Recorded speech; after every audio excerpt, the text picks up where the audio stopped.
வணக்கம். இந்த பதிவு என்னுடைய மெய்ஞான அனுபவம், குணமடைதல் மற்றும் கொஞ்சம் சுய புலம்பல்கள், பெருமிதங்கள் குறித்தது. அதனால் உங்களுக்கு ஆர்வம் இருந்தால் கேட்கலாம், இல்லாட்டி இப்போவே நீங்கள் நிறுத்திக்கலாம்.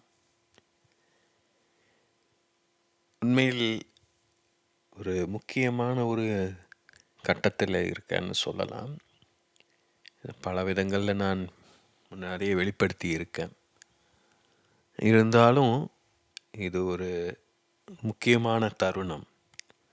நான் ஏற்கனவே வேறொரு காணொளியில் சொல்லியிருப்பேன், எனர்ஜெட்டிக் சீலிங்னு. கிட்டத்தட்ட அந்த எனர்ஜெட்டிக் சீலிங் தான் இப்போ இந்த காணொளி மூலமாக செய்கிறேன். அந்த எனர்ஜெட்டிக் சீலிங்கிறது என்ன அப்படின்னா, நாம் ஒரு மனநிலை, உணர்வு நிலையை உணர்கிறோம். ஒரு இனிப்பு சாப்பிட்றோம், மகிழ்ச்சியாக உணர்கிறோம். ஒரு பாட்டை கேட்குறோம், மகிழ்ச்சியாக உணர்கிறோம். அந்த மகிழ்ச்சிக்கு அடுத்து ஒரு அமைதி வரும். கவனித்து பாருங்கள். ஒரு சில நொடிகளாவது அமைதியாக அந்த மகிழ்ச்சியை நம்ம உள்வாங்குவோம். அப்போ ஒரு மௌனம் நமக்குள் எழும். அப்போ அந்த மௌனத்தில் சொற்கள் இருக்காது, எதுவுமே இருக்காது. ஆழமாக அந்த உணர்வை, அந்த மனநிலையை நாம் கிரகித்து கொள்வோம். அதன் மூலமாக அந்த நினைவு நம்முடைய ஆழ் மனதில், நம்முடைய உடலில் பதியும். அது நம்மளால் உடனே நினைவுக்கு கொண்டு வர முடியும்னு தெரியாது. ஆனால் அது உடலில் இருந்துக்கிட்டு இருக்கும். அது ஒரு பரவசமான உணர்வு. அது நீங்கள் நினச்சி பாருங்கள். உங்களுடைய வாழ்க்கையில் மகிழ்வான தருணங்கள்லாம் கொஞ்சம் யோசிச்சு பாருங்கள். அது போன்ற ஒரு கணம் நிகழ்ந்திருக்கும். அதே சமயம் சில மகிழ்வான தருணங்கள் முடிஞ்சோடனே ஏமாற்றமும் வரும். இப்போ உதாரணத்துக்கு தீபாவளி முடியும் போது இந்த காலையில் ஒரு 10 மணி வாக்கத்திலே ஒரு ஏமாற்றம் கவிழத் தொடங்கிடும். ஏன்னா அது ஒரு பெரிய எதிர்பார்ப்போடு இருந்தனால், அந்த எதிர்பார்ப்பு எல்லாமே அந்த பட்டாசு வெடிக்கிறது, புது உடை அணிவது, கோவிலுக்கு போவது, அந்த அந்த சிறப்பான தருணங்கள் அது தீபாவளி அன்று மட்டுமே நிகழும். உதாரணத்துக்கு அந்த காலை 8 மணி வாக்கில் நானும் எங்கள் அண்ணனும் என் தங்கச்சியும் ஒரு சமயம் வருவாங்க. போய் அன்றைக்கு பேப்பரெல்லாம் வாங்கிட்டு வருவோம். ஏன்னா அன்றைக்கி சிறப்பாக இருக்கும். எல்லாமே நிறைய பேப்பர்ஸ் வாங்கிட்டு வருவோம். பொதுவாக ஏதோ 1 வாங்குவோம், 2 3 பேப்பரு நிறைய வாங்கிட்டு வருவோம். அது ஒரு வித்தியாசமான மனநிலையை தரும். ஏன்னா தீபாவளி எல்லா வீடெல்லாம் பட்டாசு வெடிச்சிருப்பாங்க, வெடித்து முடிச்சிருப்பாங்க. சிலர் அப்போ தான் எழுந்திரிச்சு வந்திருப்பாங்க. அந்த நாளே, அந்த தருணத்தை நாம் வேறு எந்த நாள்லேயும் பார்க்க முடியாது வருடத்தில். அப்போது அந்த மனநிலை, உணர்வு நிலை ஆழமாக பதியும். இப்போது சில அரிய நிகழ்வுகள் அதனால தான் முக்கியத்துவம் பெறுது. ஒரு பண்டிகைன்னா நம்ம எதிர்பார்த்து காத்துட்ருப்போம். தீபாவளி எப்போ வருதுன்னு காத்துக்கிட்டு இருப்போம். அதனால தான் திருமணம், குழந்தை பிறக்கிறது, ஒரு வீடு வாங்கிறது, இதெல்லாமே ரொம்ப முக்கியத்துவம் மிக்கதாக இருந்தது. அந்த காலத்தில் ஒரு உடை அணிவது, புது உடை கிடைக்கிறதுங்கிறது பெரிய விஷயமாக இருந்தது.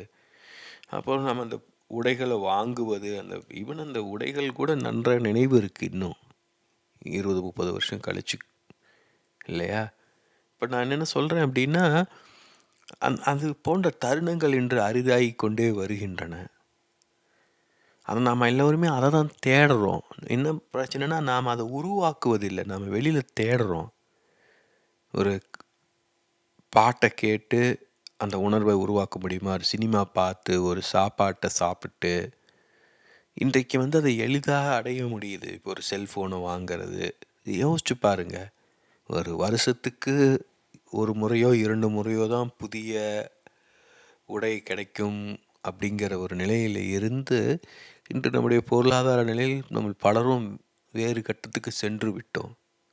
உடை என்பது ஒரு பெரிய விஷயமே கிடையாது பலருக்கும், இல்லையா? ஒரு லேப்டாப் முதல்ல வாங்கினதுனால எனக்கு நினைவு இருக்குது. அப்புறம் அதெல்லாமே ரொம்ப சாதாரணமாக போயிடுச்சு இப்போது எல்லாம். ஏன்னா ஒவ்வொரு விஷயமும் நம்மளுக்கு பழக பழக மனம் அதை இயல்பாக எளிதாக ஏற்றுக்கொள்ளுது. அதை விட பெரிதாக ஒன்றை எதிர்பார்க்குது. அப்படி தான் நம்ம தொடர்ந்து போய்கிட்டே இருக்கோம். ஒரு எலி பந்தயத்துக்குள்ளே மாட்டிக்கிறோம். அதுதான் லௌகீக உலகம்.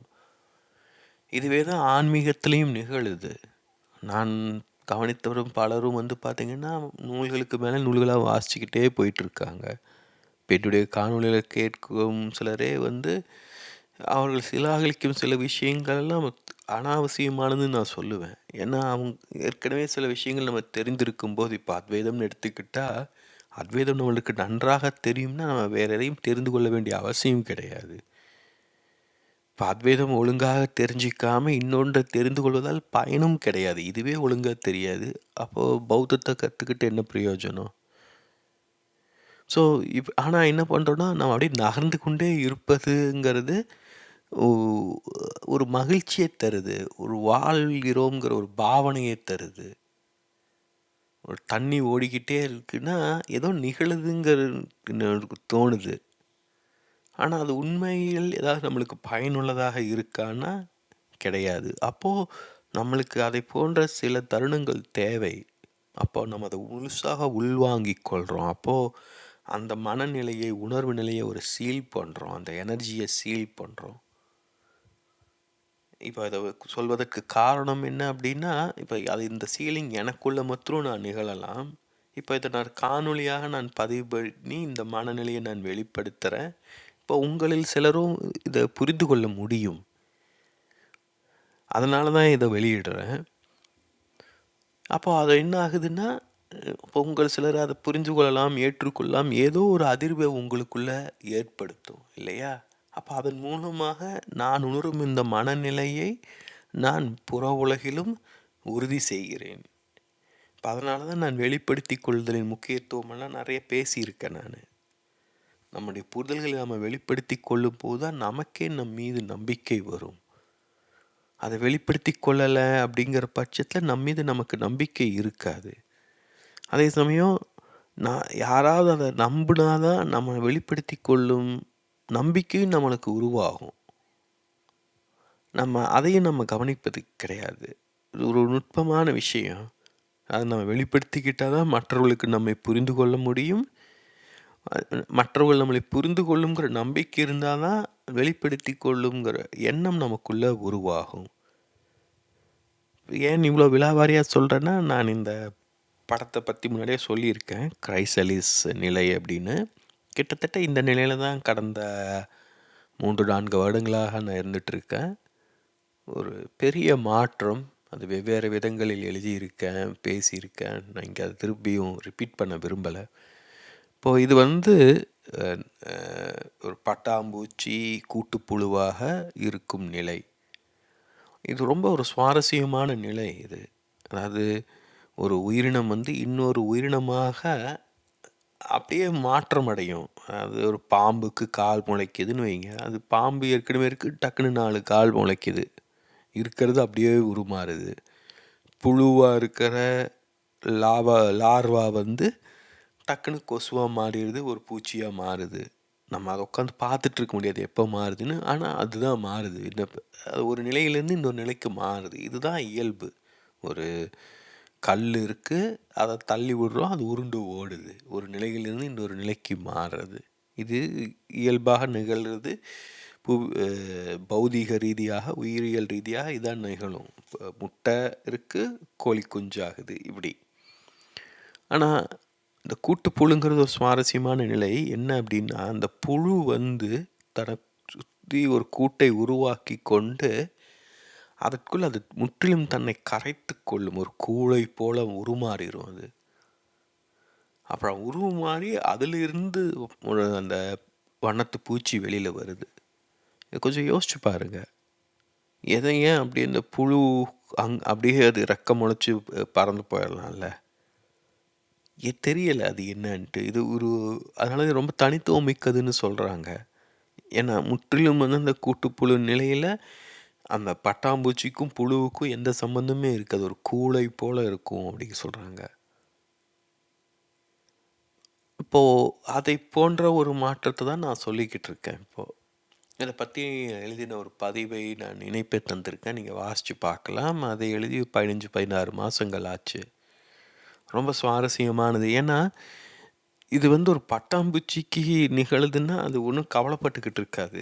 என்ன நடந்ததுன்னு சொல்லிட்டு. அது நம்மளுக்கு தெரியாது. அது புழுவா கூட்டுக்குள்ள உட்காந்துக்கிட்டு ஏதாவது புஸ்தகம் படிச்சுக்கிட்டு இருக்கா, கனவு கண்டுக்கிட்டு இருக்கா, ஏதாவது எழுதிக்கிட்டு இருக்கா, பாட்டு கேட்டிருக்கா, தெரியாது. மனுஷன்னா போர் அடிக்கும் இல்லையா? இப்போ அதுதான் இந்த மாற்றங்கள் நிகழ்ந்து கொண்டே இருக்கு. ஆனா, அதே சமயம் அதை நான் புரிந்து கொள்ள வேண்டிய தேவையும் எழுது. ஏன்னா என்ன நடக்குதுன்னு தெரிந்தா தான், நான் என்னவா ஆகிட்டுருக்கேன்னு எனக்கு தெரியும். இப்ப என்ன நடக்குதுன்னு எனக்கு தெரியணும். ஸோ எப்படி தெரிந்து கொள்வது? அதற்கு பல்வேறு ஆசிரியர்கள், வழிகாட்டிகள் எல்லாருமே இருந்தாங்க. அப்போ நெறைய விதமான புரிதல்கள் கிடைச்சுக்கிட்டே இருந்தது. அப்போ என்ன இதுதான் மனிதனுடைய வாழ்க்கையின் முக்கியத்துவம். ஒரு மிருகம் அப்படியே வாழ்ந்துட்டு போயிடும். அதுக்கு எத பத்தியும் கவலை கிடையாது. எந்த பிரச்சனை வந்தாலும் அது சமாளிச்சு, அதனால முடிந்தது வாழ்ந்துட்டு போயிடும். ஆனா மனிதன் அப்படி கிடையாது. மனிதன் வாழ்க்கையை புரிந்து கொள்ளும் திறன் கொண்டவன்.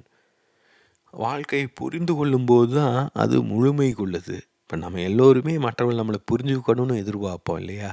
ஏன்னா புரிஞ்சுக்கிட்டா தான் நான் ஏன் செய்றோம், எதுக்கு செய்றோங்கிற ஒரு தெளிவு அவங்களுக்கு இருக்கும். இல்லாட்டி நாம ஏதோ ஒரு கோணத்துல ஒண்ணு சொல்லியிருப்போம், செஞ்சிருப்போம். அவங்க வேறொரு கோணத்துல அத புரிஞ்சிருப்பாங்க. அப்போ தேவையில்லாத உரசல்கள் உருவாகும். அத நாம விரும்ப மாட்டோம். அதனால தான் நம்ம எல்லோருமே மற்றவங்க நம்மள புரிஞ்சுக்கணும்னு விரும்புறோம். புரிந்து கொள்ளும் திறன் இருப்ப நண்பர்களை, உறவுகளை நாம தேடுறோம். அதைப்போல நம்மை நாம் புரிந்து கொள்ள வேண்டும் இல்லையா? இப்ப நமக்குள்ள எவ்வளவு குழப்பங்கள் இருக்கு, கேள்விகள் இருக்கு, நம்ம எவ்வளோ மன அழுத்தம் இருக்கு. அது எல்லாத்துக்கு காரணம் நமக்குள்ள இருக்கும் முரசல்கள் தான். நமக்குள்ள ஒன்றுக்கும் மேற்பட்ட சிற்றாளுமைகள் இருக்காங்க.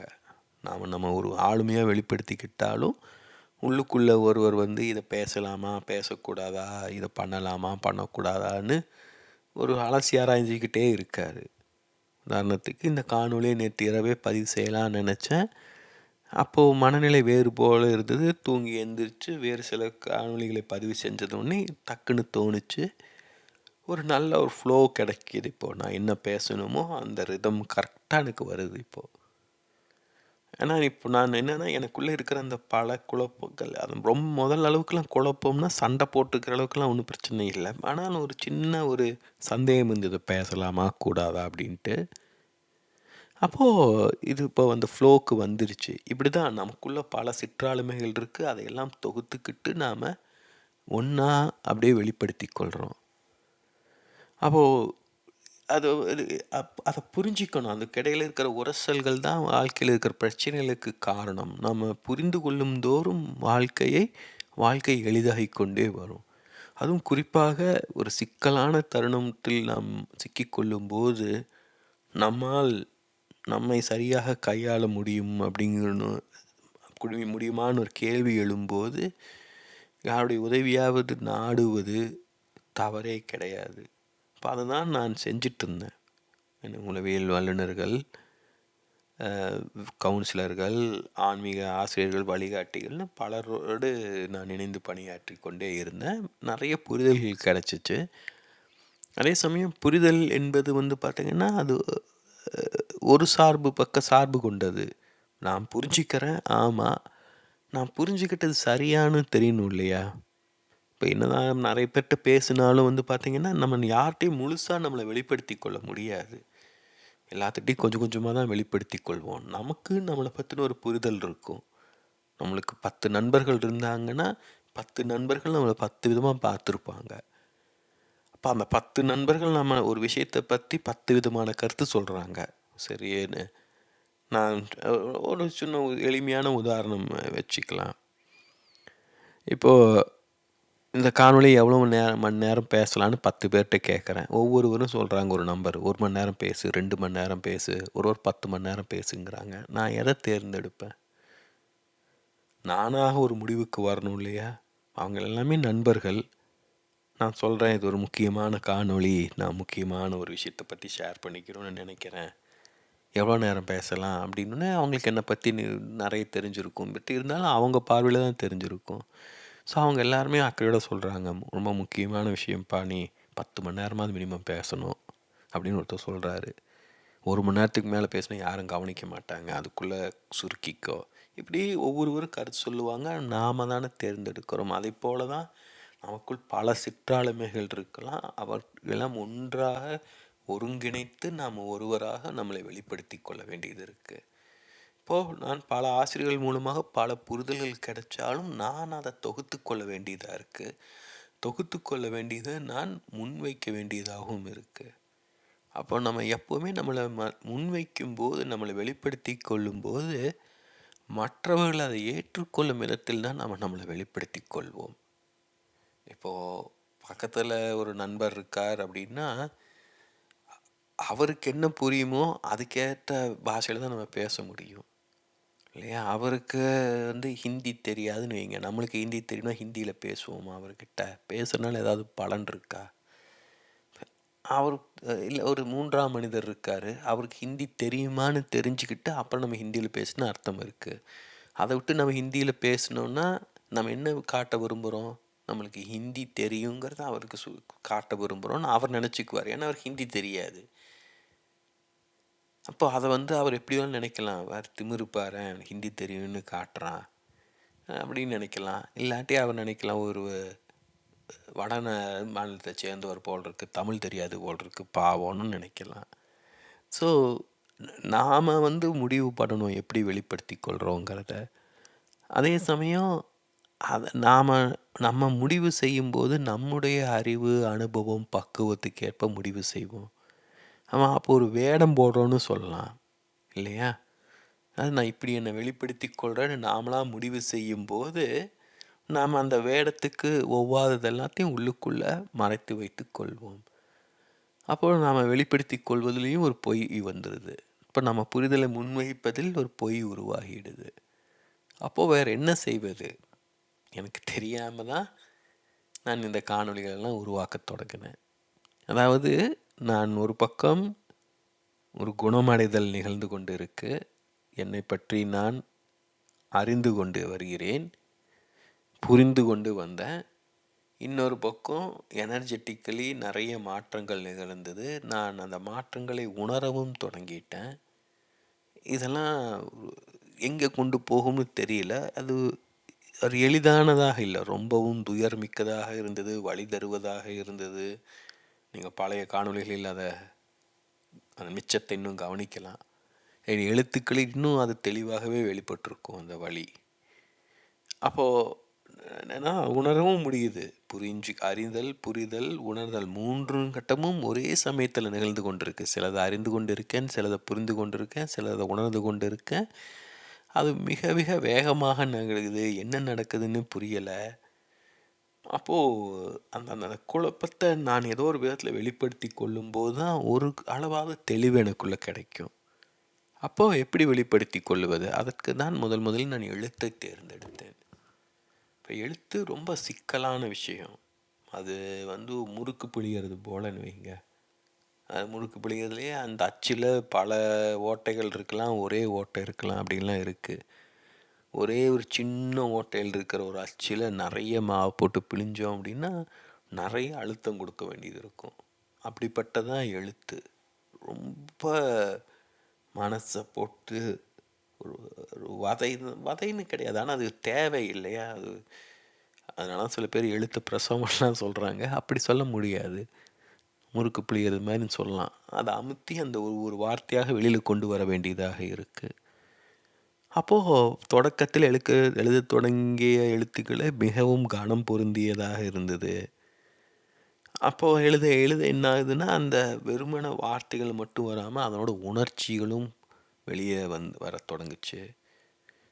அப்போ எனக்குள்ளே இந்த கோபம், கசப்பு, பல உணர்ச்சிகளை எழுத்தின் மூலமாக நான் வெளிப்படுத்த தொடங்கினேன்.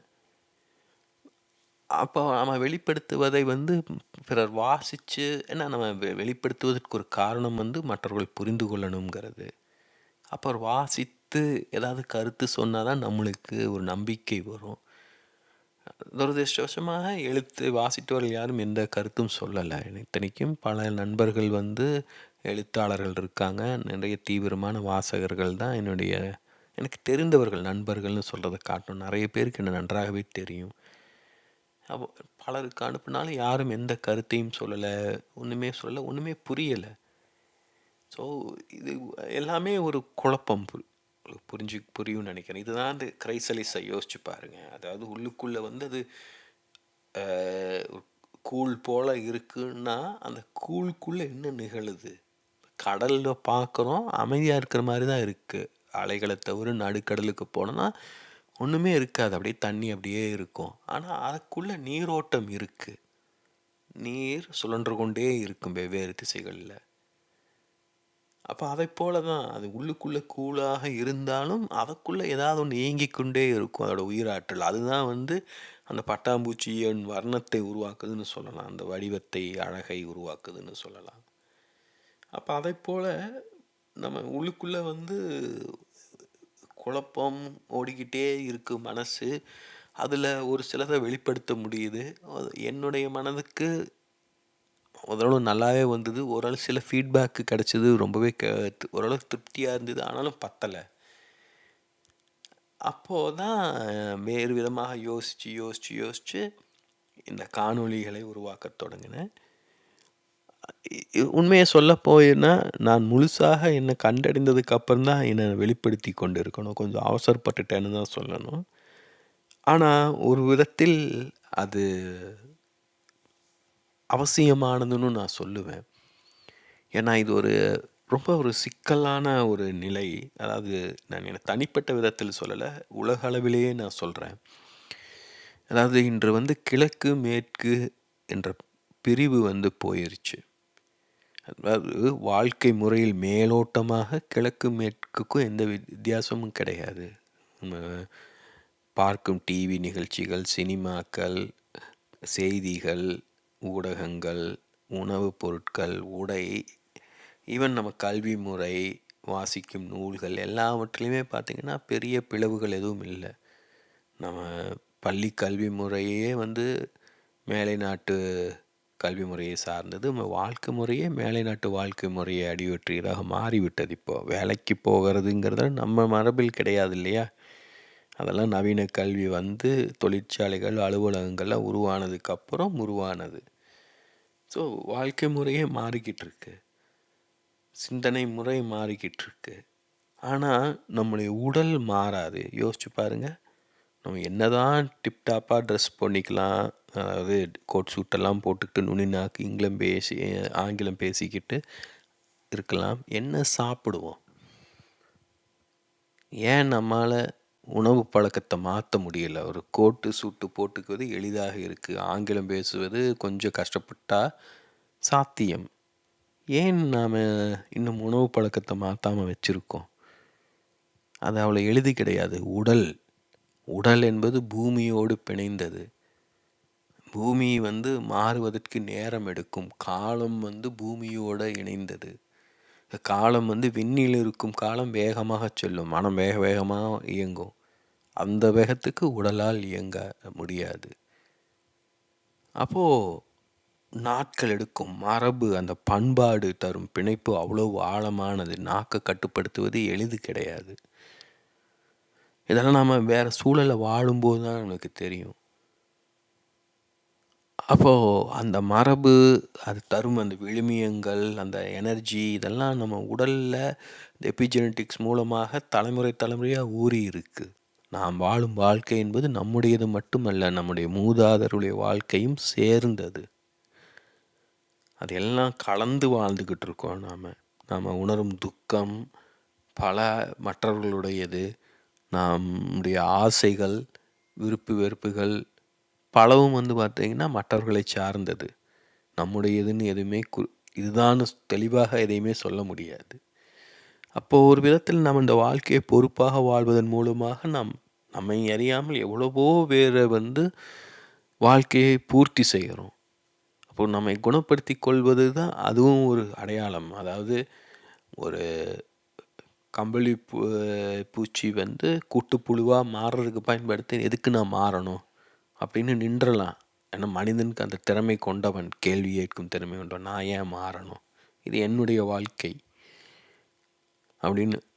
ஸோ தப்பே கிடையாது இல்லையா? ஆனால் அது வந்து அந்த கூட்டுப்புழுவாக மாறுவது துயர் மிக்கது. அது மாறி வண்ணத்து பூச்சியாக மாறுவதன் மூலமாக அது முழுமை கொள்ளுது. அது வந்து ஒரு விதத்தில் அதை நாம் இயற்கைக்கு செய்யும் ஒரு கைங்கரியம். இயற்கை நம்மளை உருவாக்கி இருக்கு. வாழ்க்கை வந்து ஏதோ ஒரு காரணத்துக்காக நம்மளை இங்கு வரவழைச்சிருக்கு. அந்த மாற்றத்தை நாம் நிகழ அனுமதிப்பதன் மூலமாக நாம் வாழ்க்கைக்கு நன்றி சொல்கிறோம், இயற்கைக்கு நன்றி சொல்கிறோம், நமக்கு நன்றி சொல்லிக்கிறோம், நம்மை நாம் முழுமை செய்து கொள்கிறோம், பூர்த்தி செய்து கொள்கிறோம். அப்போ அதனுடைய ஒரு பக்கம் தான் அந்த வெளிப்பாடு. ஒரு வண்ணத்து பூச்சிங்கிறது ஒரு வெளிப்பாடுன்னு சொல்லலாம் இல்லையா? அது ஏன் அந்த வர்ணத்தோடு இருக்கணும், ஒரு அழகோடு இருக்கணும், வெறும் கருப்பு வெள்ளையிலோ வேறு ஏதாவது வர்ணங்கள் சொல்ல முடியாது. இதெல்லாம் கேள்வி கேட்டுட்டு இருந்தால் தத்துவ பூர்வமாக போயிடும்.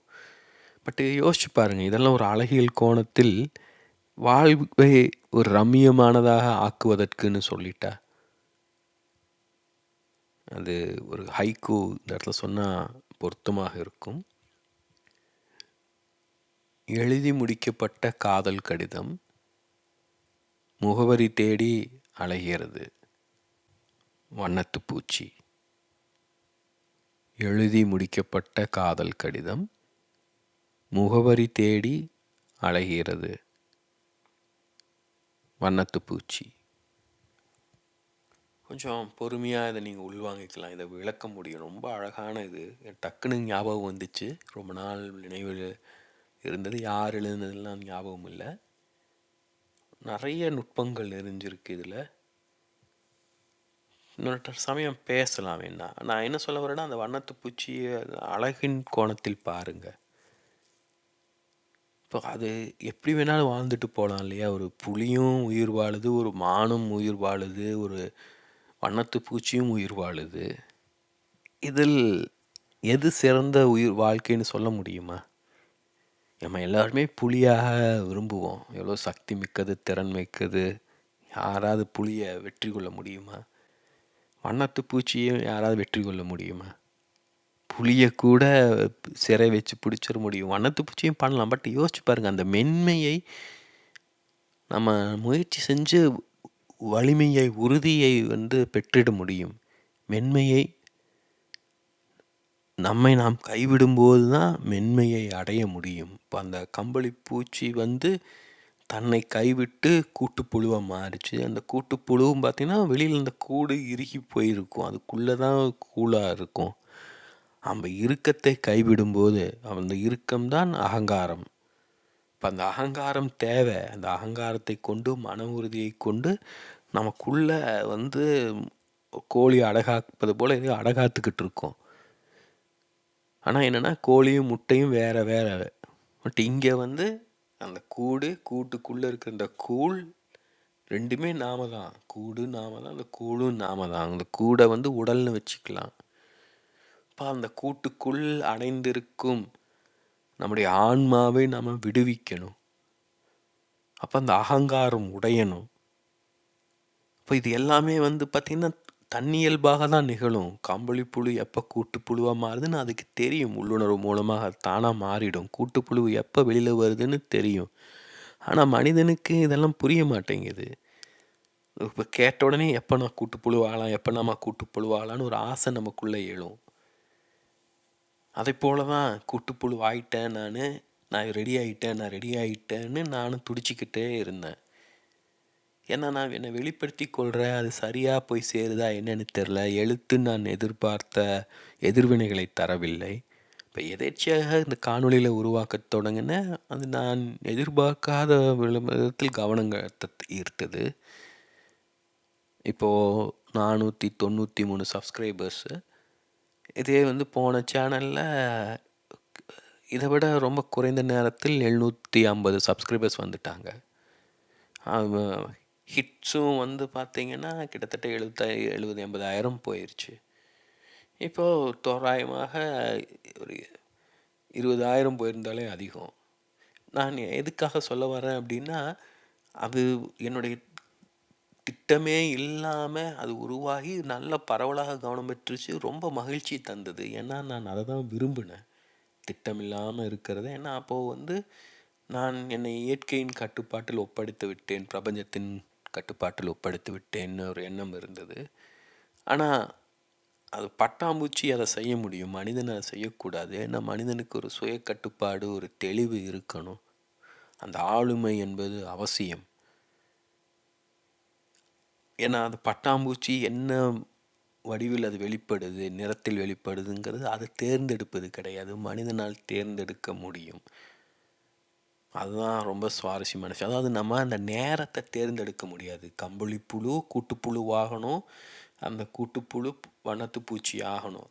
அது அந்த ப்ராசஸை மாற்ற முடியாது, அந்த நிலைகளை மாற்ற முடியாது. அது எப்போ மாறணுங்கிறது மாற்ற முடியாது. கம்பளிப்புழு பக்குவம் அடைஞ்சாதான் அது கூட்டுப்புழுவாக ஆகும். லஞ்சம் கொடுத்து அது சீக்கிரமே கூட்டுப்புழுவாக ஆக முடியாது. சிசேரியன் பண்ணி கூட்டுப்புழு வண்ணத்து பூச்சியை வெளியில் வந்துடாது. சரியான தருணங்கள் வரணும், அதற்கு இயற்கை ஒத்துழைத்தே ஆகணும். ஆனால் அது ஒத்துழைச்சி நம்மளுக்கு அந்த வாய்ப்பை தரும்போது நாம் என்னவா வெளியே வரணும்? நம்ம சரியான தயாரிப்பில் இல்லை, பக்குவப்படலை, புரிதல் இல்லை அப்படின்னா வண்ணத்து பூச்சியை வெளிவதற்கு அதுவாக ஒரு வண்ணத்து பூச்சிகளே எவ்வளவு அழகற்ற வண்ணத்து பூச்சிகள் இருக்குது. இல்லை ஒரு மாத்தை போல், ஒரு விட்டிலை போல் வெளில வந்தோம்னா எப்படி இருக்கும்? உயிரினம் என்பது உயிரினம்தான், அடிப்படை உயிர் தான் இல்லையா? ஆனாலும் ஒன்று அழகாக இருக்கும்போது இன்னும் ஒன்று ஏதோ ஒரு ஸ்பெஷாலிட்டி கூடுது இல்லையா? அதான தனித்துவம். நாம் இன்னும் கொண்டு வர்றோம். அப்போ இங்கே ஒரு அழகு இருக்குது பாருங்கள். ஒரு புலிக்கோ ஒரு வண்ணத்து பூச்சிக்கோ அந்த ஒரு தனித்துவம் இல்லை. மனிதனால் அந்த தனித்துவத்தை கொண்டு வர முடியும். ஆனால் அந்த தனித்துவத்தை கொண்டு வருவது எளிது கிடையாது. ஏன்னா அது தனித்துவமாக இருக்கணும் ஃபஸ்ட்டு.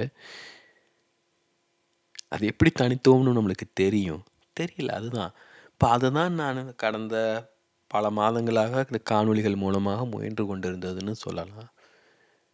இதை நான் ஏன் நான் முன்னாடியே சொன்னதை போல் இப்போ நிறைய பேர் தன்னை நல்லா தயார் செஞ்சுக்கிட்டு அப்புறம் சேனலை உருவாக்குறாங்க, தயாரிப்போடு தன்னை வெளிப்படுத்தி கொள்கிறாங்க.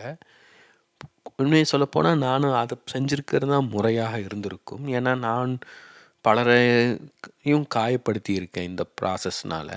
ஏன்னா எனக்கு சில எதிர்பார்ப்புகள் இருந்தது. ஆனால் நான் இதுதான் நான் சொல்ல வரேன். இப்போ கீழே மரபும் மேலை மரபும் கலந்துருச்சு இன்றைக்கி. இப்போது நாம் இந்தியாவை சேர்ந்தவர்கள் பார்த்திங்கன்னா நம்ம உளவியல் சிகிச்சையோ எடுத்துக்கொள்ளணும், உளவியல் நிபுணர் நாடணும்னா எளிது கிடையாது. ஒரு தயக்கம் இருக்கும். என்ன அப்படின்னா அது மேலை நாட்டு வாழ்க்கை முறைக்கு அவர்களுடைய புரிதலுக்கு ஓப்பானதாக இருக்கும். இந்திய நாட்டு வாழ்க்கை முறை புரிதலுக்கு அந்த உளவியல் சிகிச்சை வழிமுறைகள் சரியானதாக இருக்காது. ஏன்னா அங்கே ஒரு மேலை நாடுகளில் அப்பா அம்மானா என்ன, ஒரு குடும்பம்னா என்ன, அவர் மனிதனுடைய அடிப்படை கடமைகள் என்ன, இதெல்லாமே புரிதல் வேறு. இந்தியாவில் போன்ற வறுமை இங்கு கிடையாது, குடும்ப அமைப்பு கிடையாது, அந்த மரபு கட்டுப்பாடு சாதி அதெல்லாம் கிடையாது. வேறு விதமான அடக்குமுறைகள் ஒடுக்குமுறைகள் இங்கே இருக்குது. அப்போது ஒரு இந்திய சூழலில் நாம் பிறந்து வளர்ந்துருக்கோம். அதை எப்படி மேலை சூழலை பொருத்தி பார்ப்பது ரொம்ப சிக்கலான விஷயம் இது. இப்போது நான் ஏற்கனவே சொல்லியிருக்கேன், எனக்கு இருக்கும் அறிமுகமானவர்கள் எல்லாருமே பார்த்திங்கன்னா நிறைய சிந்திப்பவர்கள். உண்மையில் அந்த நண்பர்கள் இருப்பவர்களால் தான் எனக்கு ரொம்ப உதவியாக இருந்தது. பல விதங்களில் எனக்கு வழிகாட்டியிருக்காங்க. ஆனால் அதே சமயம் எனக்கு எளிய மனிதர்கள் எப்படி, நான் ஒரு குறிப்பிட்ட ஒரு பின்னணியிலிருந்து வளர்ந்து அப்படியே வந்துட்டேன். எனக்கு மற்ற மக்கள் எப்படி வாழ்கிறாங்கங்கிற புரிதலே குறைவு. இப்போது இந்த காணொளியை உருவாக்குவதன் மூலமாக நான் என்ன தளத்திலிருந்து பேசுகிறேன், எப்படி பேசுகிறேன், இதை மற்றவர்கள் எப்படி புரிந்து கொள்கிறார்கள், எப்படி பார்க்கிறார்கள், பல நுட்பங்கள் எனக்கு கிடைச்சிச்சு. இப்போ அது அந்த அந்த புரிதல் என்னை மாற்றிக்கொள்வதற்கு பெரிதும் உதவியாக இருந்தது, என்னோடய தனித்துவத்தை உருவாக்கி கொள்வதற்கு. இப்போது அதுதான் நான் சொல்ல விரும்புவது. இந்த ரொம்ப ஒரு முக்கியமான ஒரு காலகட்டம்னு நான் சொன்னது அதுதான். இப்போ நம்ம முழுமையாக ஒரு மரபான வாழ்க்கை முறையும் வாழலை, முழுமையாக நவீன வாழ்க்கை முறைக்கும் ரெண்டுக்கும் மாட்டிக்கிட்டு இருக்கோம். இந்த மாற்றத்தை நாம் புரிந்து கொண்டு எவ்வளவு விரைவாக நம்ம அடாப்ட் பண்ணிக்கிறோமோ அவ்வளவுக்கு அளவு நல்லது. அதே சமயம் அது அவ்வளவு எளிதாகவும் இருக்காது. நம்ம ரொம்பவும் நிறைய புரிதல்கள் வேண்டும். நம்மளுக்கு எந்த அளவு நம்மளுக்கு மரபு வேண்டும், எந்த அளவு நவீன புரிதல்கள் வேண்டும், எந்த அளவு நம்மால் அதை ஏற்றுக்கொள்ள முடியும், எந்த அளவு ஏற்றுக்கொள்ள முடியாது. இங்கே ஏற்றுக்கொள்வதுன்னு என்று சொல்லுவது நான் மனதளவில் சிந்தனை அளவில் சொல்லலை. நிறைய பேர் சொல்லுவாங்க, முற்போக்குத்தனமாக பேசுவாங்க, அது ஒரு மோஸ்தர் என்று. ஆனால் அது இயல்பு வாழ்க்கையில் கடைப்பிடிப்பது என்பது எளிது கிடையாது. உதாரணத்துக்கு, நான் மாமிசம் சாப்பிடாத ஒரு பின்னணியிலிருந்து பிறந்து வந்தவன். ஆனால் நான் அதை கடக்கணுங்கிறதுக்காக அதை கையாண்டிருக்கேன். அப்புறம் என்னுடைய உடல்நலம் பிரச்சனைகள் இது போன்ற காரணத்துக்காக சின்ன வயசுலேயே எங்கள் வீட்டிலையே எனக்கு மட்டும் முட்டை சமைக்கிறதுக்கெல்லாம் அனுமதி தந்திருந்தாங்க. அது அது அந்த சமூகமும் குடும்பம் எல்லாம் மாறுவதற்கு தயாராக இருக்குது. ஆனால் இப்போ கிட்டத்தட்ட 45 வயசில் எனக்கு இப்போது அது எல்லாமே ஒரு விதமான ஒவ்வாமையை தருது. அதாவது எனர்ஜெட்டிக்கலி எனக்கு ஒரு ஒவ்வாமையை தருது. முட்டையை அது அணுகுவதற்கு உனக்கு என் உடல் ஏற்றுக்கொள்ள மாட்டேங்குது. அதாவது அதை அதை தொடுவதோ என்னவோ தெரியல. அது அந்த உடலே ஏற்றுக்கொள்ள மாட்டேங்குது. என்ன உணர முடியுது என்னால். இப்போ நான் அதை அறிவை கொண்டு இல்லை அப்படின்னு நான் செயல்படுத்த முடியும் என்னால். ஆனால் அந்த வித்தியாசம் புரியுது இல்லையா? அந்த ரிப்பல்சிவ்னஸும் இதையும் என் உடல் உணருது. இவ்வளவு நாள் அந்த உணர்வு கிடையாது. அப்போது இதுதான் அந்த எனர்ஜெட்டிக்கலாக ஏற்பட்டிருக்கும் மாற்றம். இப்போ இது இது எந்த அளவு என்னோட ஆழமாக பதிஞ்சிருக்கணும் என்னுடைய உடலில். யோசிச்சு பாருங்கள். இது நீண்ட தலைமுறைகளாக இந்த பழக்கம் கடைப்பிடிச்சு பழப்பட்டு இருக்கும். அதுக்கு என்னுடைய உலகில் பழக்கப்பட்டிருக்கு.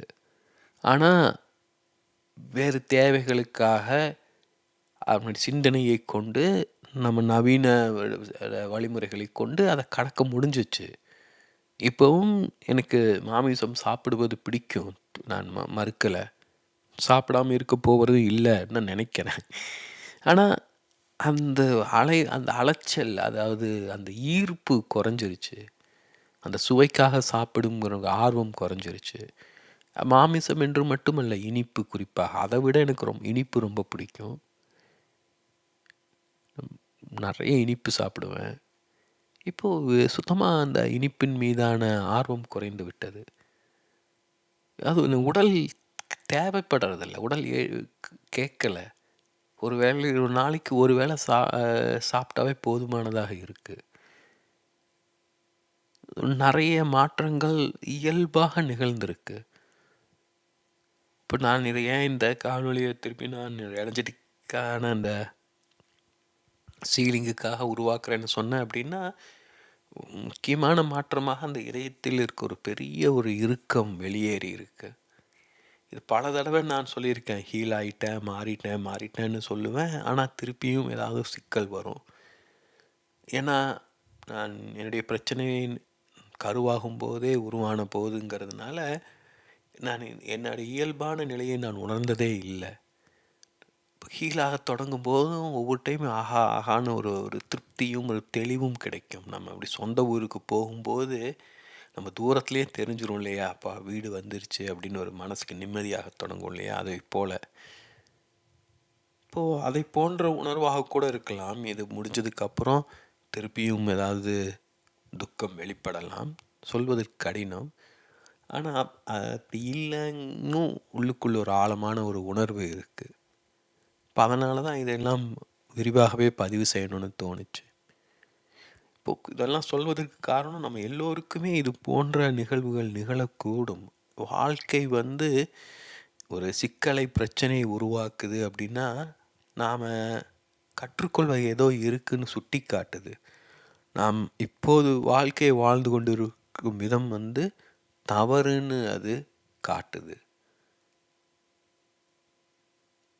அப்போது நம்ம அதை கவனிக்கணும். நாம் அதை கண்டுகொள்வதே கிடையாது. முக்கியமாக உடல் ஒத்துழைக்கலை அப்படின்னா அது என்னன்னு யோசிக்கணும். நான் சொன்னேனே, அந்த முட்டையை அணுகுவதே சிரமமாக இருக்குது, ஆனால் அறிவுபூர்வமாக பண்ண முடியுது அப்படின்னு. அது எதுக்கு செய்யணும் யோசிச்சு பாருங்க. இப்போ நான் ஒரு சமையல்காரனாக வேலை செய்கிறேன் அப்படின்னா வேறு வழி இல்லையா? அது எனக்கு இல்லையா? முட்டைய எனக்காக இல்லாட்டி நான் மற்றவர்களுக்காக கையாளணும். இப்போது எனக்கு அந்த தேவை இல்லையே, நான் ஏன் செய்யணும் அதை? இல்லையா? அப்போ நான் யோசிக்கணும். அப்போ நான் என்னோடய உடல் அதை ஏற்றுக்கொள்ள மாட்டேங்குது, இருந்தாலும் நான் செய்ய வேண்டியது இருக்குது. ஏன்னா எனக்கு எதுக்கு? இப்போ எனக்கு அந்த வேலை பிடிச்சிருக்குன்னு செய்கிறேன்னா, இல்லை அந்த சம்பளம் எனக்கு வேணும்னு செய்கிறேன்னா, இப்போ எனக்கு அந்த வேலை பிடிச்சிருக்கு அப்படின்னா எந்த விதத்தில் பிடிச்சிருக்கு? என் உடல் அதை ஏற்றுக்கொள்ள மாட்டேங்குது. அப்போ நான் என்பது யார்? என் உடல் ஏற்றுக்கொள்ள மாட்டேங்குது, என் மனதுக்கு பிடிச்சிருக்காது. அப்போது இந்த ஒரு பகுதி மட்டும்தான் அந்த வேலையை விரும்பி செய்யுது, இன்னொரு பகுதிக்கு பிடிக்கலைன்னு பொருள் இல்லையா? சரி, வேறு வழி இல்லாமல் நான் செய்கிறேன், சம்பளத்துக்காக செய்கிறேன்னா ஏற்றுக்கொள்ளலாம். ஆனால் எவ்வளோ நாள் அதை செய்வேன்? அதை செஞ்சுக்கிட்டே இருந்தால் அந்த ரிப்பல்சிவ்னஸ், உடல் அதை ஏற்றுக்கொள்ளாமல் இருக்கிற அந்த ஒவ்வாமை வந்து என்ன ஆகும்னா கொஞ்சம் கொஞ்சமாக உடல் மரத்து போயிடும். ஏன்னா ஒவ்வொரு சமயம் அது உடல் உணர்ந்துக்கிட்டே இருந்ததுன்னா அந்த மனத்தை கொண்டு வற்புறுத்தி அந்த செயலை செய்ய வேண்டியதாக இருக்கும். அதுவே வந்து ஒரு அயற்சியை தரும், சோர்வை தரும். அதுதான் நம்ம பலரும் துக்கத்தில் உழல்வதற்கு காரணம். யோசிச்சு பாருங்க. அப்படியே தூங்காமல் எங்கேயும் போகாமல் அப்படியே பெட்டில் படுத்து தூங்கிட்டே இருந்தால் நல்லா தான் இருக்கும். எதுக்கு வேலைக்கு போயிட்டு? ஸோ என்ன பண்ணுறது? எவ்வளோ நாள் இருக்கலாம்? ஸோ ஒரு 10 நாள் இருக்கலாம். 10 நாள் நம்ம இருப்போமா? நீங்களே யோசிச்சு பாருங்கள். இன்றைக்கி லீவ் போட்டிங்க, நல்லா தூங்குங்கன்னா தூங்க முடியுமா? இல்லை இல்லை, எந்திரிக்கணும், அதை பண்ணணும், இதை பண்ணணும். நாமளே புஷ் பண்ணுறோம் நிறைய உடலுக்கு ஒன்று செய்ய தயாராக இருக்கா இல்லையான்னு நம்ம கவனிக்கிறது கிடையாது. இங்கே உடலுங்கும் போது நான் எனர்ஜெட்டிக்கலாக சொல்கிறேன், உங்களுக்கு புரியுதுன்னு நினைக்கிறேன். பட் ஏன்னா இதை நான் நன்றாக உணர்ந்திருக்கேன். சில 10 வருஷங்களுக்கு முன்னாடியெல்லாம் அப்படியே காலையில் எந்திரிக்கிறதுக்கே அலுப்பாக இருக்கும். எந்திரிக்கணுமே, வேலைக்கு போகணுமே. ஆனால் அந்த சின்ன வயசுலேருந்து அந்த சாய்ஸ் கிடைச்சது கிடையாது. அதனால வேறு வழியே இல்லை. அது அப்படியே பல்ல கடிச்சிக்கிட்டு எந்திரிச்சு போய் பழகியாச்சு. அப்படியே செஞ்சுக்கிட்டு ஒரு கட்டத்தில் அது முடியலைங்கிற நிலையில தான் நான் உளவியல் வல்லுநர் நாடுனேன். நான் நினச்சேன் வேலை செய்வதற்கு எனக்கு ஏதோ அலுப்பு சலிப்பு அப்படின்னு நினச்சேன். ஆனால் அது எங்கேயோ போனது எங்கே கொண்டு வந்து விட்டுருக்கு பாருங்கள். அதுதான் வந்து அந்த கம்பளி பூச்சி என்ன பண்ணும்? கொழுப்பாக சாப்பிட்டுக்கிட்டே இருக்கும், வேறு ஒன்றுமே செய்யாது. ஏன்னா அது எவ்வளவுக்கு எவ்வளவு கொழுக்குதோ அவ்வளவுக்கு அவ்வளவு அது அந்த கூட்டுக்குள்ளே நிம்மதியாக இருக்கும், ஓய்வெடுக்க முடியும் அதனால். இப்போது அதை போல தான் நானும் என்ன பண்ணுறது ஏது பண்ணுறதுன்னு தெரியாமல், என்ன தான் என்னுடைய ஆன்மீக ஈடுபாடு மற்றெல்லாம் ஆர்வம் இருந்தாலும் பணம், வேலை, வெற்றி, அதாவது ரொம்பலாம் முயற்சி செய்யலை. ஆனால் ஏதோ ஒன்று என்னை உந்து தள்ளிக்கிட்டே இருந்தது, அந்த திசையிலேயே போய்கிட்டு இருந்தேன். அது முடியலைன்னும் போது உளவியல் சிகிச்சை நிபுணர்களுடைய துணையோட ஒரு கூட்டு புழுவாக சுருங்கிக்கிட்டேன். பல மனிதர்களும் தந்த ஆதரவு வழிகாட்டுதல் மூலமாக தான் எனக்கு அந்த தனிமை இதெல்லாம் கிடச்சிது. அந்த இதெல்லாம் கவனித்து பார்த்திங்கன்னா எப்படி ஒரு அந்த தருணம் செயல்பட்டுருக்கு பாருங்கள். நான் வேறு இடங்களில் சொல்லியிருக்கேன், கிட்டத்தட்ட மிட் லைஃப் கிரைசிஸுங்கிறது இது தான். எல்லோருக்குமே தோராயமாக ஒரு 40-42 வயசில் வரும். அது ஒரு உளவியல் ரீதியாகவும் உளவியல் ஜோதிடத்தின் ரீதியாகவும் ஒரு பொருளாதார சமூக ரீதியாகவும் இது நிகழும். அப்போ நாம் பலரும் வந்து அதை காது கொடுத்து கேட்குறோமான்னு தெரியல. இப்போ நிறைய பேர் வந்து பார்த்திங்கன்னா வேலையை விட்டுட்டு இயற்கை விவசாயம் செய்வது, வெளிநாட்டில் வாழ்பவர்கள் வந்து இந்தியாவுக்கு திரும்பி வருவது, அரசியலில் ஈடுபடுவது, இப்படி புதுசாக செய்வாங்க. அது வந்து உலகியல் கோணத்தில் சரி. நான் சொல்லி வேறு இடத்தில் அந்த தெளிவு, ஒரு புரிதல் என்பது 2 கட்டங்களில் நிகழும். முதலாவது வந்து உலகில் ரீதியான புரிதல். அது வாழ்க்கை எதுக்கு வாழ்கிறோம், ஏன் வாழ்கிறோன்ட்டு. அது வந்து சில பேருக்கு சின்ன வயசுலேயே புரிஞ்சிடும், 10-15 வயசுலேயே புரிஞ்சு அதுக்கேற்ற மாதிரி வாழ்க்கையை அமைச்சிக்குவாங்க. அப்போ வந்து இந்த மிட் லைஃப் கிரைசிஸ் வரும்போது இதுதான் சரியான வாழ்க்கையான ஆன்மீக ரீதியான கேள்வி எழும். மாறாக உலகியலை பற்றின புரிதலே இல்லாமல் கண்டதே காட்சி கொண்டதே குழம்பு ஏதோ ஒரு வாழ்க்கையில் வாழும்போது அந்த மிட் லைஃப் கிரைசிஸில் ஏற்படும் மாற்றம் வந்து ஒரு உலகியல் ரீதியான ஒரு மாற்றத்தை உருவாக்கும். அவங்க தான் வந்து வேலையை விட்டுட்டு இயற்கை விவசாயம் போகிறது எல்லாம் அதில் தவறு எதுவும் கிடையாது. அது அவங்களுக்கு திருப்தியாக இருக்கும். சமீபத்தில் கூட நான் அப்படிப்பட்ட ஒரு நபரை பற்றின காணொளிகள்லாம் பார்த்தேன். ரொம்ப ஆச்சரியமாக இருந்தது. ரொம்ப தைரியம் வேணும். ஏன்னா குடும்பத்தோட இயற்கையான வாழ்க்கை முறையை தேர்ந்தெடுத்திருக்காரு. நிறைய குடும்பங்கள் அவரை போய் சந்தித்து ஒரு அவர் ஒரு சின்ன ஒரு குழுவை போல் ஏதோ இயல்பாகவே உருவாகி செயல்பட்டு வர்றாரு. ரொம்ப நல்லா இருக்குது கேட்கும்போது. இப்போ நான் அதையே ஒரு ஆன்மீக கோணத்தில் சொல்கிறேன். அவர் வந்து முழுக்க முழுக்க உணவு வாழ்க்கை அப்படிங்கிற இதில் இருக்கார். நான் இன்னும் வந்து தியானம் தன்னை உணர்தல்னு அடுத்த கட்டத்துக்கு சொல்கிறேன். இப்போ அவர் செய்தது தவறு, நான் செய்வது அதை விட உயர்ந்ததுன்னு சொல்லலை. இப்போ அவருக்கு அவரோட அழைப்பு இதுதான் வந்து கடவுளின் அழைப்புன்னு சொல்லணும். ஏன்னா இது நான் கேட்டுக்கிட்டே தான் இருக்குது, கூப்பிட்டுக்கிட்டே தான் இருக்கார் கடவுள். நம்ம எத்தனை பேர் தயாராக இருக்கோம்? நான் அதுக்கு தான் நம்ம பொறுப்பை வச்சுருக்கோம். பொண்ணுக்கு கல்யாணம் முடியட்டும், அடுத்த வாரம் கிரிக்கெட் மேட்ச் வந்துடட்டும், இந்த முதுகு வலி மாத்திரம் கொஞ்சம் சரியாயிடுச்சுன்னா போதும், எதுக்கு ஞானமெல்லாம் வேண்டாம், ஒரு 50 கோடி ரூபா பணம் கடை மாத்திரம் கொடுத்தா போதும், இப்படி தான் நம்ம நினைக்கிறோம். கடவுள் அழைத்து கொண்டே தான் இருக்கார். ஒரு சூரிய உதயம், ஒவ்வொரு மலர், குழந்தையின் சிரிப்பு, நட்சத்திரங்கள் எல்லாமே கடவுளின் அழைப்பு தான். பிரச்சனைகள் உருவாகும்போது, சிக்கல்கள் உருவாகும்போது சொல்லுது, நீ இது இங்கே இருக்க வேண்டியவன் இல்லையே, நீ இதை செய்ய வேண்டியவன் இல்லையேன்னு சொல்லி காமிக்குது வாழ்க்கை. நாம் கவனிக்கிறது இல்லை. ரொம்ப ஒரு நுட்பமான விஷயம். நான் இதெல்லாம் பேசிட்டதுனால உடனே ஏதோ பெரிய புரிதலோடு பேசுகிறேன்னு நினைக்க வேண்டாம். நானும் உங்களை போல ஒரு குழம்பி தவிச்சிக்கிட்டு இருந்தவன் தான். அது அந்த நம்ம கவனிக்கணும், காது கொடுத்து கவனிக்கணும். அதை தான் சொல்ல வரேன். அது வந்து சொல்வதுக்கு ரொம்ப கடினம். ஃபஸ்ட்டு நம்ம இதையெல்லாம் தெரிஞ்சிக்கிறது முக்கியம். அறிதல் அது. இப்போ இந்த அறிதல் கூட கூட உங்களுக்குள்ள அந்த புரிதல் உருவாகும். அந்த உணர்தல் தானாகவே நிகழும். நம்ம இந்த எனர்ஜெட்டிக் சீலிங் நான் முன்னாடியே சொன்னது போல் வந்து பார்த்திங்கன்னா, உங்கள் வாழ்க்கையில் நீங்கள் மகிழ்ச்சியான தருணங்கள்லாம் யோசிச்சு பாருங்கள். அதுக்கப்புறம் அந்த மௌனத்தை நீங்கள் உணர்ந்திருப்பீங்க. அதனால தான் அது நினைவில் இருக்குது. நம்ம ஒரு விஷயத்தை நினைவில் வச்சுருக்கோம் அப்படின்னா, அது ஏதோ ஒரு விஷயத்தில் நம்மளை உறுத்தி இருக்கும், ஏதோ ஒரு மௌனத்தை இருக்கும். ஒரு காயம் அப்படின்னா என்ன அர்த்தம்? நம்ம எதிர்பாராத ஒன்று நடந்திருக்கு, அதுக்கப்புறம் ஒரு மௌனம் உருவாகியிருக்கு. அதை நம்மளால் கிரகித்து கொள்ள முடியல. அதனால தான் இன்னும் இது காயமாக இருக்குது. அதை கிரகித்து கொண்டுட்டோம், அதை ஜீரணித்து விட்டோம்னா அது நம்மின் ஒரு பகுதி ஆகிவிடும். நிறைய கவனிக்கணும். நம்ம இதை நாம் தான் புரிஞ்சிக்கணும். இதை நாம் மட்டும்தான் செய்ய முடியும், நமக்காக வேறு யாரும் செய்ய மாட்டாங்க. இது வந்து ஒரு அருமையான புரிதல் எனக்கு. ஏன்னா நாம் எப்படி நம்ம பொதுவாக நினைக்கிறோம் அப்படின்னா, நம்முடைய உண்மையான சுயம் வந்து நமக்குள் ஆழத்தில் இருக்குது, நம்மளுக்கு அது தெரியறதில்ல. நம்ம வாழ்ந்து வந்த வாழ்க்கை அதற்கு மேலே மண்ணை போட்டு போட்டு போட்டு போட்டு மூடி மூடி வச்சுட்டே வந்துட்டுருக்கு. நம்ம வந்து அதை தோண்டி நம்ம சுயத்தை அடைய முடியாது. நாம் என்ன பண்ணணும்னா, மேலே இருந்து நம்மளுக்கு தேவையான வார்த்தைகள், அந்த புரிதல்களை உள்ளே இறக்கிக்கிட்டே இருக்கணும். அந்த உணர்ச்சிகளை உள்ளுக்குள்ளே விட்டுக்கிட்டே இருக்கணும். நம்மளுக்கு இது என்ன தெரியாது, அதாவது மண்ணுக்கு அடியில் என்ன இருக்குதுன்னு தெரியாது. சரியா? சரியான மழை பெஞ்சிக்கிட்டே இருந்தது அப்படின்னா, திடீர்னு ஒரு நாள் ஒரு சொட்டு தண்ணி அந்த கரெக்டாக அந்த விதையில் விழும்போது அது முழிச்சுக்கும்.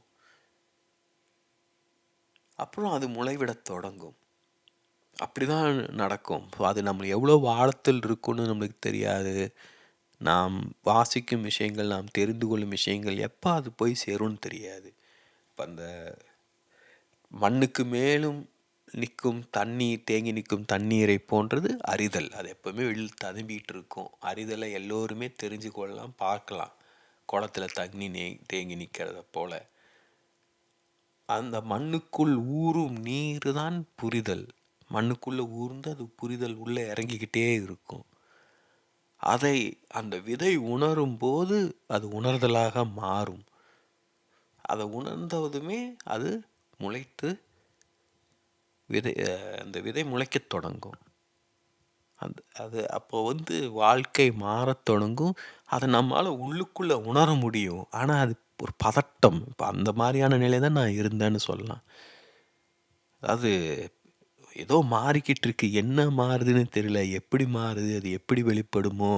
அந்த விதை முளைத்துட்டு வளர்ந்துக்கும்போது, அந்த விதைக்கே ஒரு பதட்டம் இருக்கும் இல்லையா? ஐயோ! நான் ஒழுங்கா வளருவேனா? அப்படின்ட்டு. நான் வெளியில மொளச்சு வரும்போது என்ன களைன்னு புடுங்கி போட்டுறாதீங்க. மூலிகைன்னு புடுங்கிராதீங்க. ஆடு, மாடு வந்து தின்றக்கூடாதுன்னு ஒரு பதட்டத்தோட வெளியில வரும்போது போல தான் நான் வெளியில வந்திருக்கேன்னு சொல்லலாம்.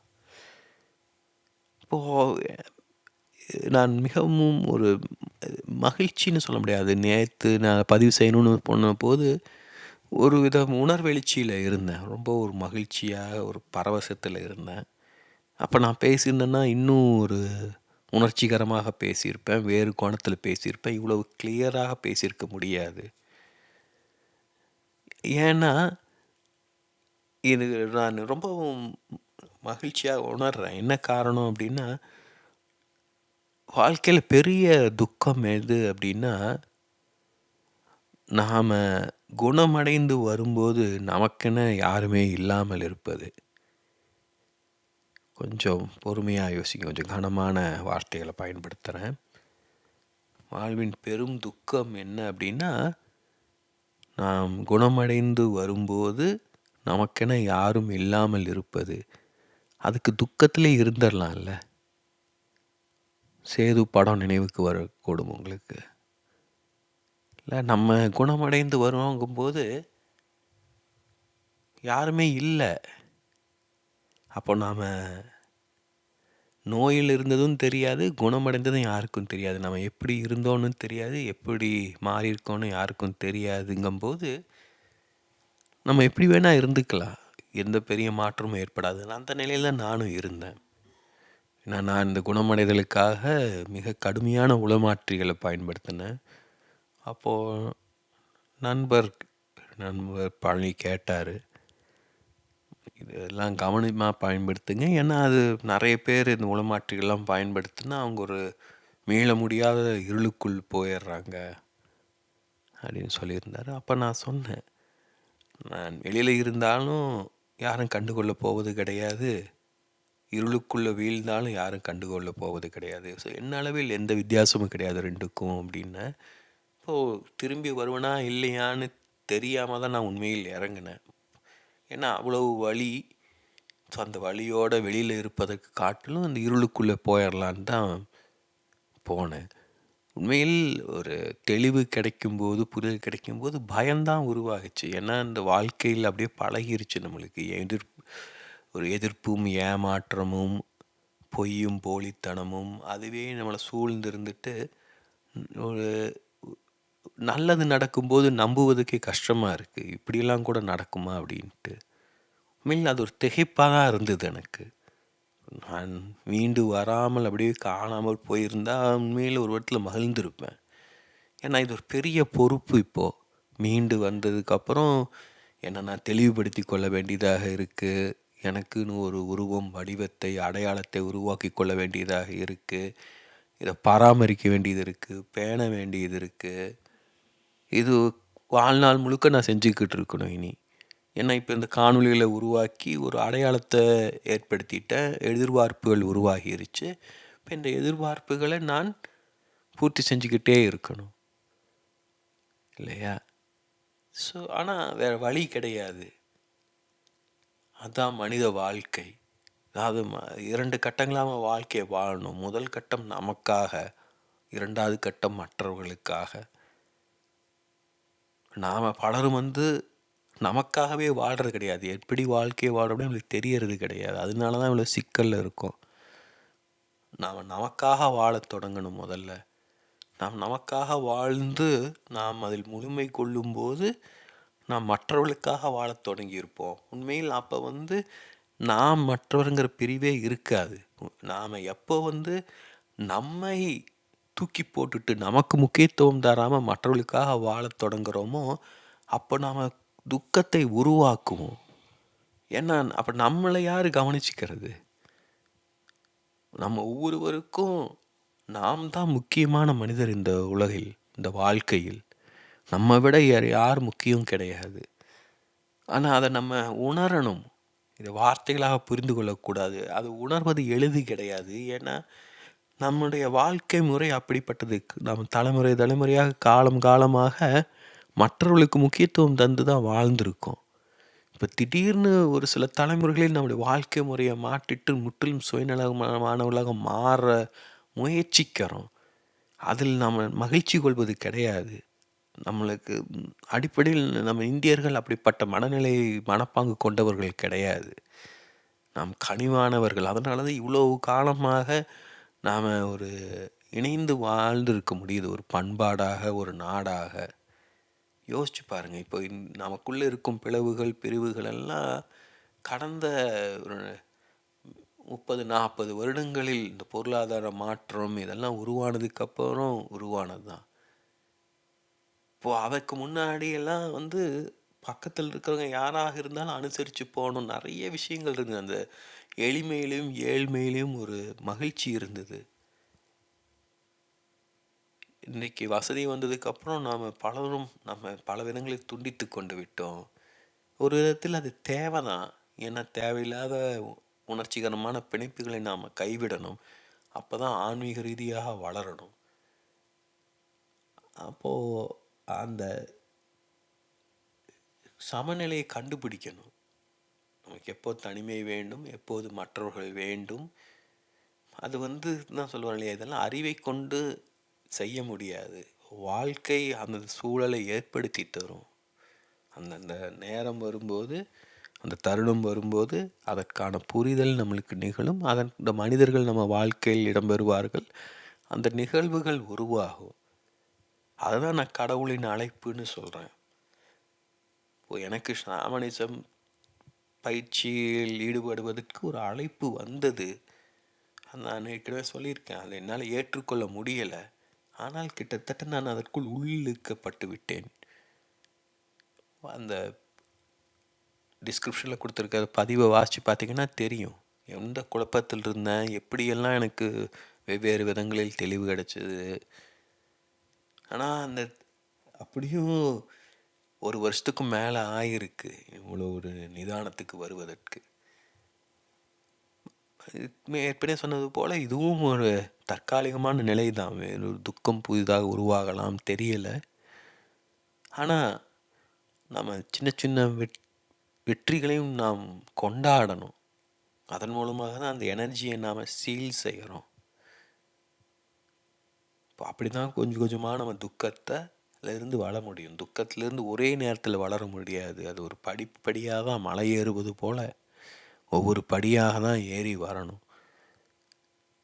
உண்மையில் என்னோட பொறுத்த வரைக்கும் என்னுடைய அனுபவத்தில் நான் சொல்வது என்னென்னா, நாம் துக்கத்தை முழுமையாக உணராமல் ஏற்றுக்கொள்ளாமல் நம்மளுக்கு எந்த மாற்றமும் வராது.